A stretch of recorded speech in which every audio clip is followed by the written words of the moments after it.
Hey everyone, welcome back to the channel. Today I'm gonna show you how to send Word document on WhatsApp in laptop.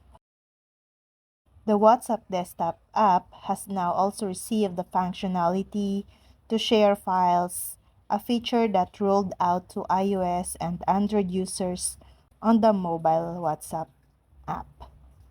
The file sharing functionality is rolling out to both the desktop version of WhatsApp and the web-based version. We'll look at how you can send documents to your WhatsApp contacts on your desktop.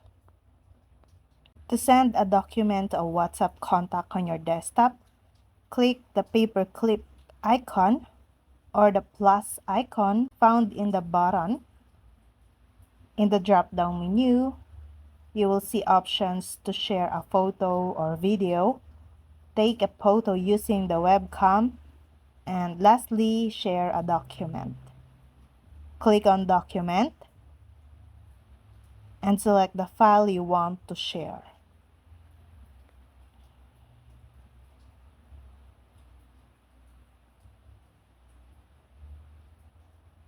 Supported file options include PDFs and Office documents like PowerPoint presentations, Word documents, etc.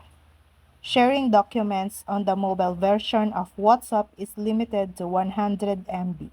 So, there is likely to be similar limitations on the desktop app and web versions of WhatsApp.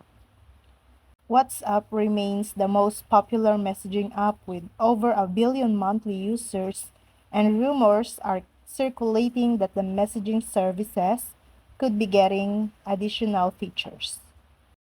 And that's all. I hope this video helped you guys. For more videos, subscribe to our YouTube channel. Thank you for watching. See you again.